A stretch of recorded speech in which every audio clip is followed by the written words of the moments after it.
On fait du brésilien, du portugais, du marocain, du tunisien. C'est des pays qui ont un peu plus la cote que d'autres pays pour la Coupe du Monde. Ouais. Des drapeaux, des fanions de presque tous les pays qualifiés pour la compétition. Mais surtout du blanc, du bleu et du rouge. Depuis plusieurs semaines, les ouvrières de cette fabrique ne voient passer que ces trois couleurs entre leurs mains. La cadence est particulièrement soutenue et fait mondial oblige. On peut dire qu'on double la production. On est deux, mais bon, après on prend une fille dans un atelier à côté pour nous aider, parce qu'on n'arrive pas sinon.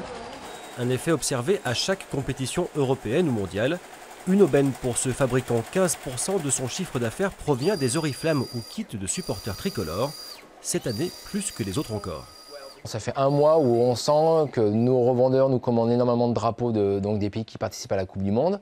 Et puis beaucoup d'enseignes, des bars, des restaurants, des magasins qui veulent un petit peu décorer leur vitrine pour l'équipe de France. Et je me rends compte que finalement, en comparaison à l'Euro 2016, où d'ailleurs c'était en France, ça commence plus tôt, l'engouement est beaucoup plus important que pour l'Euro. Ouais.